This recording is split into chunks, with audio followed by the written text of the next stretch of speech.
we do need our fans. We need our support. When I took this opportunity in October 3rd of 2017, really requested our fans dig in. I used those words to dig in and support us. This isn't the time to walk away. It's a time to really support us, and that has brought about some great results. And before the pandemic hit and where we are today, it was we were on pace for some records in many ways here at the university and the athletic department. But let me reciprocate your kind words by lauding your leadership during these unprecedented times. We're fortunate to have you leading with your strength, resiliency, compassion, and decisiveness. It was needed, and you've certainly filled that void. It's clear we're going to get through this with your guidance and leadership. Let me also express my appreciation for all that you do to support our Department of Athletics each and every day. You've certainly, Venkat and yourself have certainly been visible fans and vocal, and I know everyone in the athletic department and our community really appreciates that. We certainly share a vision for what athletics at U of L can be and contribute to the university. And I look forward to continuing to build on that great work we've done over the past couple of years. As you've likely seen from our letter issued earlier today, the NCAA enforcement staff is alleging several Level 1, Level 2 violations of NCAA bylaws against our 2016-17 and even into 17-18 men's basketball program.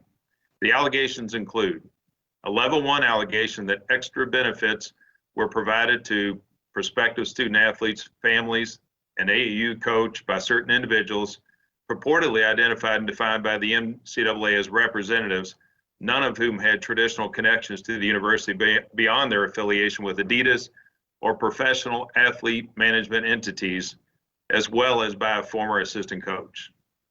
A Level 2 allegation of recruiting violations by 2 former men's basketball coaching staff members in providing impermissible transportation and having impermissible contact in the context of recruiting related activities. The third one is a Level 2 allegation that the institution failed to adequately monitor the recruitment of an incoming high-profile student athlete. And the last one is a Level 2 allegation that the former head men's basketball coach did not satisfy his head coaching responsibility when he failed to promote an atmosphere of compliance. There are also lower level violations, but those include self-identified and promptly reported by the institution, included within the larger context of what I just mentioned in those 4 key allegations. Throughout the lengthy investigation and enforcement process, because we have nothing to hide, Louisville worked with the NCAA enforcement staff and shared discovery. However, we aggressively pushed back throughout the process to do all that we possibly could do to limit the number and seriousness of the allegations revealed today. I know that our institution could not have done anything more to lessen the charges leveled against us in the NOA. While we have not had an opportunity to thoroughly review the notice, we did anticipate many of the allegations based on conversations with the enforcement staff over the last several months. We will examine each individual allegation and the underlying supportive evidence and make a determination as to which allegations we plan to contest. As per NCAA procedures, the university has 90 days to submit our response to the NOA, followed by a 60-day period when the NCAA enforcement staff can submit its response to our response. As you may know, there is now a new adjudication process available to both the Committee on Infractions and institutions. The Independent Accountability Review Process, otherwise known as the IARP. And while I won't get into the details of both processes now, there are significant differences. And after internal discussions in the months ahead, we either request to go through the IARP or the Committee on Infractions can refer the case to the IARP. I want to take a moment to say something about our current men's basketball student athletes, staff, and Coach Mack. We have tremendous young men in our basketball program who work hard on and off the court, who make good decisions, who conduct themselves with dignity and character. They had absolutely nothing to do with the actions of former staff members more than 3 years ago. And we are all doing all that we can to make sure they do not have to pay a price for those actions. Coach Mack has led our program back to its place among the college basketball elite and has done so with integrity and exemplary conduct. The NCAA investigation has been the elephant in the room for quite some time, as most know, and will continue to be in the months ahead. Yet Coach never makes excuses, never exhibits self-pity over the situation, and we are extremely fortunate to have Chris leading our men's basketball program and the Mack family in our community. As President Ben DePuty mentioned earlier, we are limited in what we are able to share or discuss at this time due to NCAA bylaws on public disclosure, and that includes specifics of the allegations and details of the underlying case. We do, however, welcome your questions, and we will do our best to answer those as we're able to at this time. Okay, thank you, Vince. Reporters, you may have to hit *6 to unmute your phone. Again, *6. Our first question will be Rick Bozich, WDRB Sports. May have to unmute, Rick. Yeah, hi, Vince. Are there any of these particular allegations that you can comment on that you intend to contest? No, we can't at this time. As mentioned, Rick, we're reviewing them as we received them. I don't think there were any terrific surprises, if you will. But I think we want to read through the detail and then think about where our facts will substantiate a good contestation of what they presented. Okay, Pete Thamel, Yahoo Sports.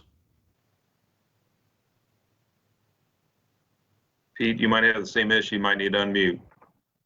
Vince, can you hear me? It's Pete Thamel. Yeah, Pete, I can hear you. Thanks, Vince. I was just kind of curious from the big picture for your program moving forward. How you balance what Chris has done in the years he's been there and the program he's built with what could be coming. Obviously, you mentioned before that none of the current staff members or players have to.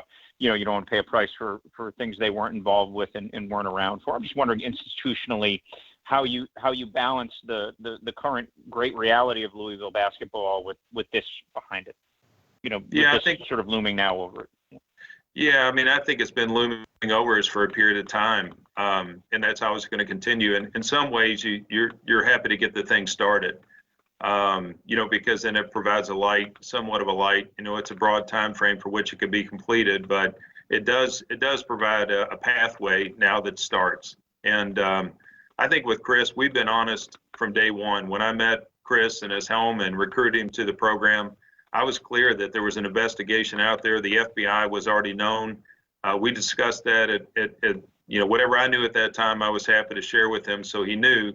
And then where our stance would be once we learned of the allegations. I don't think that part of it's changed.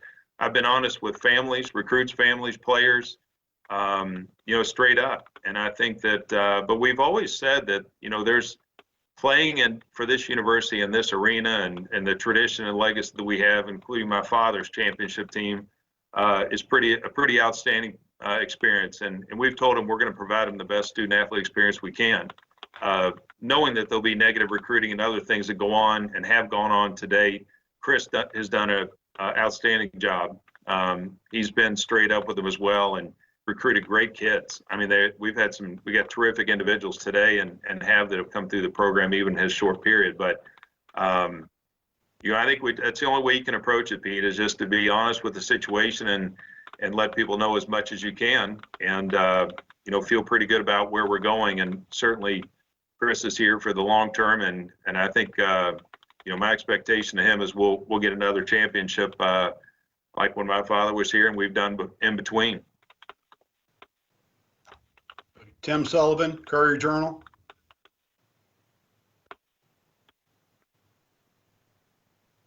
Tim may have to unmute.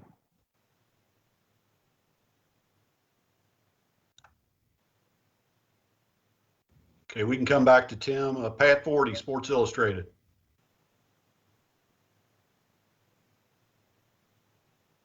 Can you hear me, Vince?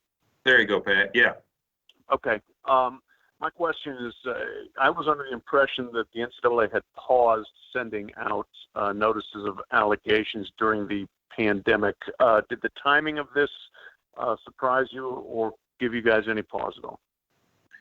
Well, I wouldn't say the timing. We didn't know when it was. We knew it was going to be coming at some point. We didn't know when. Certainly the NCAA's continued forward, as you know, with NIL and one-time transfers. They're active on a variety of fronts.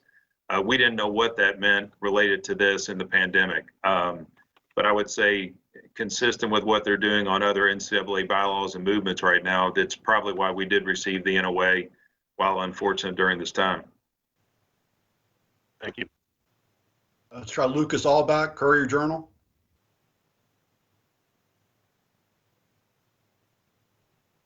Lucas, maybe the mute button as well. Must be a Courier thing with Lucas and Tim. We can circle back with them. Let's try Kent Taylor at Wave TV. Hey, can you hear me? Hey, Kent. Hey, Vince. Can you discuss the clause in Chris's contract? What kind of relief would he get from any kind of NCAA violations should they come down? Yeah, I think we were clear to Chris during the recruitment process and documented in his contract, should there be, we have allegations that would create another postseason ban, albeit, we'll certainly fight against that, but that would extend his contract by the same time period. So he knew there was coverage and he wouldn't run out of time to frankly achieve his goals and our goals at the same time. Danielle Lerner, Athletic.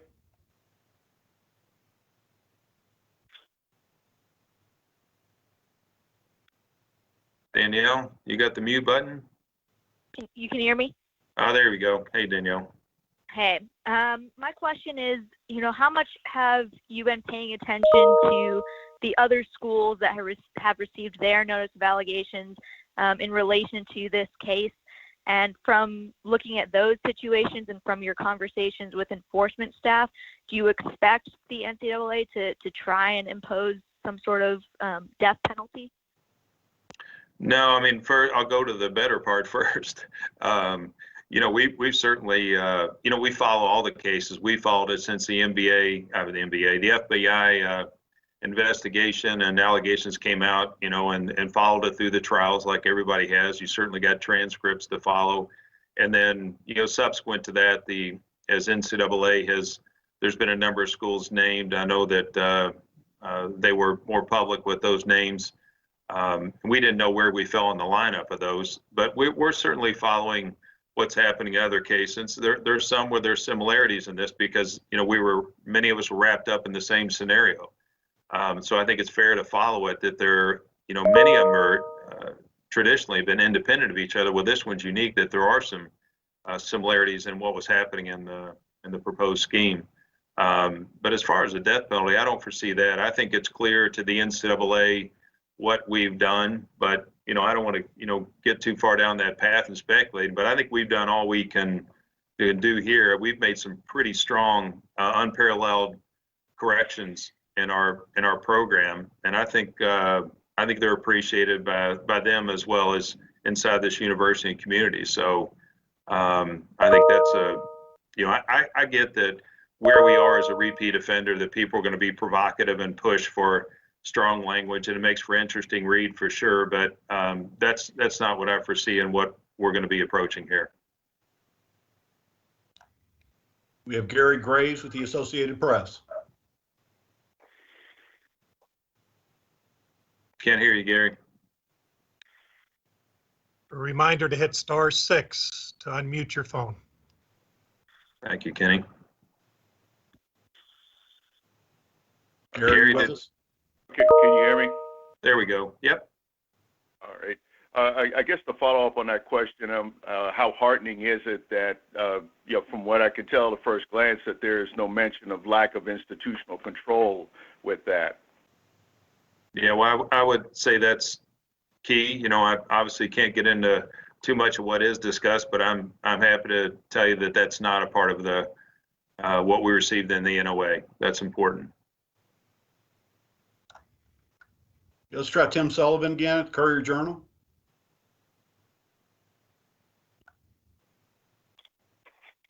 Tim? *6 to unmute. Okay, how about Lucas Allback at the Courier-Journal? Maybe Tim or Lucas can text their questions to Kenny or to you, John. All right, we'll move on to Dana O'Neill from The Athletic. Vince? Hi, Dana. Hi there. I just wanted to clarify, you mentioned, the NCAA and the IARP group, and that'd be something I think you said you might pursue. Is there a timing issue with that if you guys want to refer this to the complex case unit? Well, I don't know, we don't know enough about the allegations and the facts behind it. As you can see in the NOA letter, you received that, but there's a lot of detail that'll come in the, forthcoming months as we prepare our own, response and have exchange with the NCAA. So I think the other thing is certainly there's no expertise on the IARP. It's just getting started. I think that, the notion that the Rice Commission came out and developed a new process, has kind of born this process, and the people involved with it are pretty interesting to me. Under one of the principles, I guess, and I'll take some liberties here, that individuals should be punished harder than institutions, and that some of the innocent don't have to pay the price as much. And I think that's what's intriguing to me as we watch this new process play out. So it's early. I certainly don't have enough understanding of all of it. Probably as much as anybody on the phone and no more. But I do find it intriguing, because if that's the notion that, where we have parallel processes today, and the IARP follows up on what I thought was one of the outputs of the Rice Commission, that would be interesting related to the actions that we've taken.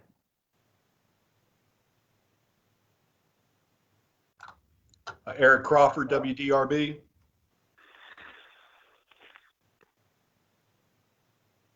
Eric, can't hear you. Hey, Vince, I'm here. There you go. I pretty much was going to ask what Dana just asked, but I will kind of just one little follow-up on that. Is there a point at which in the next 90 days you have to decide which route you will go, whether Committee on Infractions or this other, or do you know what the timetable might be for that? No, I don't foresee that. I think in the first 90 days, we'll spend our time on our response. Obviously, there's other parties a part of this, so they'll have to respond as well, and we'll see how that plays out on the time frame. You're related here, but no, I don't predict us making that call during that time. I think we need to submit our response and hear back from the NCAA while we're investigating what's available.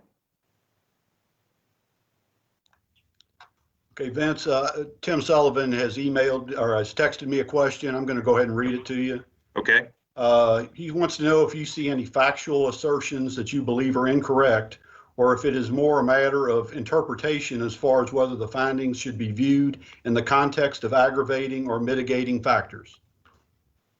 Well, again, there's a bylaw out there, which I'll reference, 19.01.3, that prevents me to really discussing those facts and how I feel about, or allegations, I should say, not facts, allegations at this point, for us digging in on it. I certainly, like anybody would, eyeball certain things that I know that I'm comfortable in where we are and what our responses might develop, but not going to get into any detail on what they might be at this point. Okay, I'd remind the media we also have Dr. Vendapudi available to answer questions. I have a question pending from Kent Taylor, Wave TV. Hello. Do I need to remute or, unmute? No, you're good. You're good. Kent, we can hear you. Actually, this would be for both Vince and Dr. Vendapudi. Dr. Vendapudi and Vince, you both mentioned how there's been so much turnover, and the individuals mentioned in this notice of allegations no longer work at the university, but yet you still have the relationship with Adidas. How far have the discussions gone as far as terminating that relationship, or what were the maybe the decision-making process of maintaining that? And Kent, maybe I'll start and Neely can finish, because those discussions started when I got here. It was, those were quick phone calls to Adidas when I got here. Mark King at the time. I've certainly met with Chris McGuire, Jim Murphy, Representatives Zion, the senior representatives of Adidas, I've been crystal clear about our expectations of standards of conduct, of how we intend to do business, and they, obviously shared theirs. And while we're sitting here looking at potentially rogue employees that have popped up in this scenario, and they do in other companies as well, and I've seen it unfortunately in my lifetime in the corporate world, they don't represent the values of either institution. And I think it's easy to jump to the conclusion that that's what either side's all about, and that's not the case. So I think that with those that are carrying forward the values of the organization as they should be and are stated, that I think we're comfortable where we are today and what they've done inside their house, and I know they're extremely comfortable with what we've done inside our house to move forward. I think the only thing I would add, Vince, you said it perfectly, is that my expectation of anybody that we deal with, whether it's Adidas or others, is exactly the expectation I have of everyone on campus, that we act with the highest integrity. Okay, unless Lucas Allback has joined us. Lucas, are you there?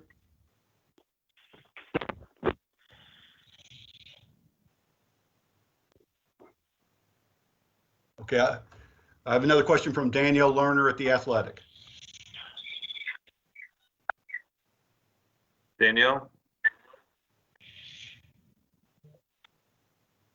Danielle, we can't hear you yet.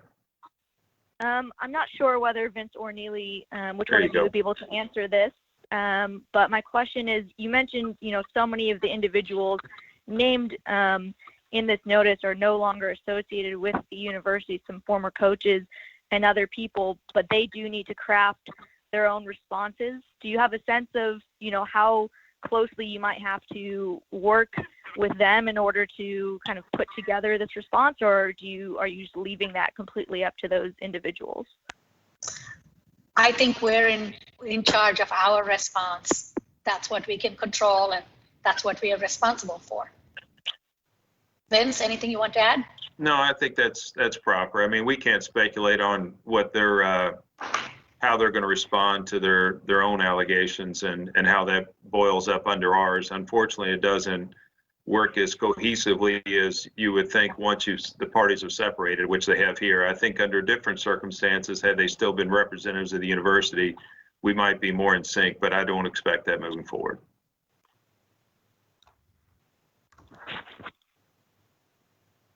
Okay, Eric Crawford, WDRB. Vince, I just want to see, are you consulting outside counsel on this, or have you retained any? And if so, can you tell us who they might be? Yes, Mike Glazier with Bond, Shinnick, and King, who's a longtime veteran of this process, former NCAA, but has spent his career dealing with situations similar to this, and you'll recognize the name if you Google him related to other cases. He would be the lead on the case for us.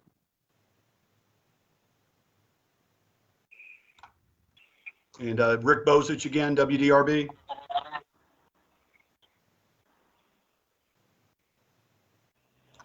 Rick, Rick, are you there? Can you hear me now? there you go, Rick. It's not a cell phone commercial. My question is, do you have any plans at all as you move forward to self-impose any sanctions on the program as the university did the last time? I will take this. No. No, I don't think that's not an option for us today. We're not looking at that option.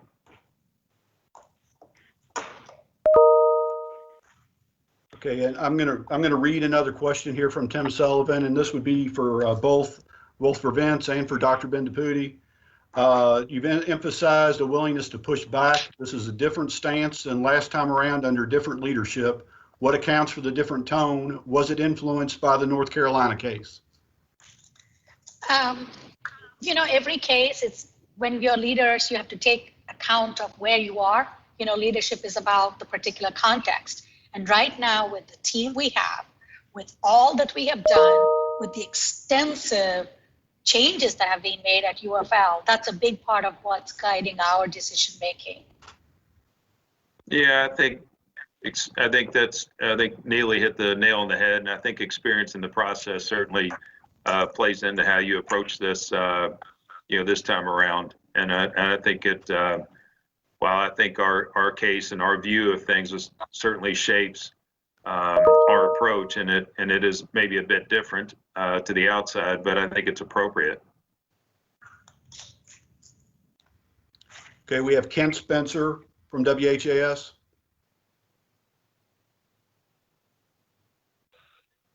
Kent, wait, you might still be muted. Thank you, everybody. This is so difficult, and I'm just appreciative of your bearing with us. Vince, do you have me now? I think I've unmuted myself successfully. I know you're in Yes. a golf cart somewhere. That's what I expect. No. Given some of the changes that you guys have had to make in the last couple of weeks and the uncertain future of the pandemic, does that maybe change how you can fight this thing with the NCAA moving forward, and how long you guys can take this? No, it doesn't. I think that, I think the decisions we made in this past week incorporated the potential of some of this as well. But I think that we've been thoughtful about our finances and, have availed our reserves to stay there intact as we deal with, what may or may not come from the football season. But no, I think I'm pretty comfortable that, where we are and what comes of this. To be honest, Ken, I think people ask about what we expend on these things and where the, damages and all that.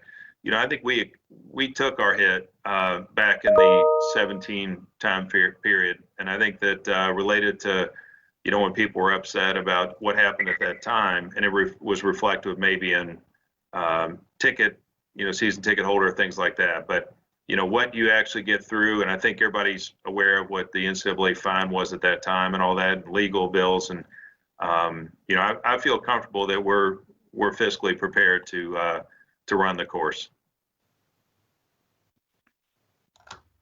Okay, Aaron Mattis at WDRB. Aaron, are you with us?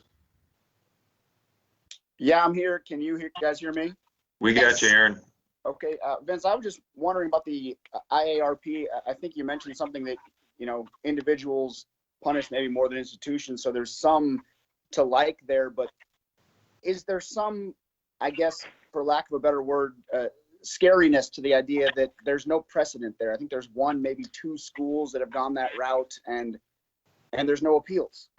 Right. Well, I think that is the the thing that's a bit concerning, I think, for those. There's not enough precedent for us to really base a strong decision on today. It is an unknown, and the unknown is always a doozy. It's human nature. But in the same vein, if they're following the process, or I'll say principles that I felt like I heard coming out of the Rice Commission, these are terrific business associates and leaders in other ways that have a lot of respect for their resumes.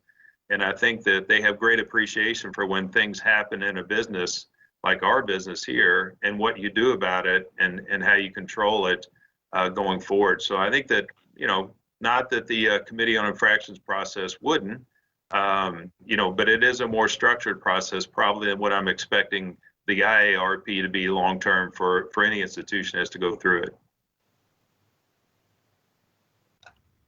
Okay, I have Jerry Eves from Eves Sports Radio. Jerry, are you with us? Yes. Can you all hear me? Yeah, Jerry. How you doing, Ben? I got a Doing question. well. I just came out of the closing, so I hope I'm not redundant. But have you all spoke with the basketball team and the players and given them the time frame of the 90 days that you all have, the 60 days that the NCAA will have to resolve the issue, for them to make and their families to make a decision on their eligibility and what may happen with sanctions? Jerry, that's a great question. You being a former player can appreciate that. So Chris has been pretty good all along about updating family members and players, during the season, most recently, on where things stand or where we feel like we are, but mainly on the process. As you can appreciate, the kids are very interested in playing in March Madness, and particularly as we sit here in May and look to next March, To better answer your question, I'll be on a Zoom call with Chris in a little while with those families, with those players, and talking about that and explaining that very timeline, because that first 90 days, you can go through this and kind of see precedent where this thing's a year, kind of a year process plus or minus. And I think that, those first 90 days, assuming that none of the parties here request a delay or a stay, it's 90 days, but you don't see that all the time. And then after that period is the 60 days. After that, they set a hearing out, and that's why you get into these extended timeframes like we're seeing even right now with NC State. So while I think it's unlikely that we'll miss the March Madness next year, I mean, it's hard for me to give somebody 100% guarantee. I'm not sure I'd want to, put my blood on it, but I think it's highly unlikely that we would miss our ability to play in that tournament next season. Thank you. We maybe have time for one or two more questions. Andy Wolfson with the Courier-Journal. Andy, are you here? Andy, we're not hearing you yet. Actually, I believe he sent me the question via text. I'll read it. I believe this is for Dr. Bendapudi. Given the personnel changes and given all the reforms cited by Dr. Bendapudi, are you disappointed with the fact that the NCAA issued this notice of allegations? Did you argue that none of them should have been issued? Of course, it's disappointing to get these allegations. And now what I'm focused on is the fact that whatever path we choose, whichever way we go, that people recognize that we have self-corrected and that we have gone above and beyond any other institution in terms of how we have positioned ourselves to conduct ourselves with the highest integrity. Okay, I believe that's all we have. Everyone, thanks for being with us today. John? Of course. Yes, well, before you close out, I just wanted to take a moment and reiterate to everybody just to say thank you for joining us and to remind you that you are family. And so we need you. We are, again, as Vince told you, we cannot just say 100% guarantees, but if you look at how long other procedures have taken, where we are, we're looking forward to a great year. We have a great coach, wonderful young people playing, and so we need you to stick with us. I just want to remind you of that. And never forget, go Cards. So John, you can close it out now. Thanks everyone for being with us this afternoon. That concludes the event. Be safe and be healthy. Thank you. Thank you, everybody.